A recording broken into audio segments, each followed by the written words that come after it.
تھی لینے دینے کی۔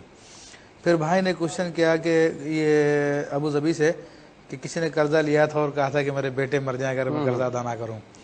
تو دیکھیں یہ بہت بری اس نے یہ بات کہی تھی اور ممکن ہے کہ اس کو شاید اس کا منہ بھی دیکھنا پڑا ہو۔ اللہ تعالیٰ اس کو ہدایت دے جس نے ایسی بات کہی، اور ان کو صبر سے کام لینا چاہیے، اس میں حسن ظن یہ رکھیں کہ ممکن ہے اس کے پاس استطاعت ہی نہ ہو کہ وہ قرضے کو واپس کر سکے۔ تو بہرحال ان کے لیے فائدہ یہ ہے کہ جتنے عرصے کے لیے قرضہ دیا تھا اس کے بعد سے ڈیٹ پوری ہونے کے بعد سے انہیں ہر روز اتنی ہی رقم صدقہ کرنے کا ثواب مل رہا ہے۔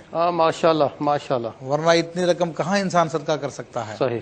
تو قرضہ دینے کے بعد واپسی نہ ہو تو گھبرائے نہیں، بلکہ آپ کا صدقے کا میٹر چل رہا ہے، جب رقم مل جائے گی۔ سبحان اللہ۔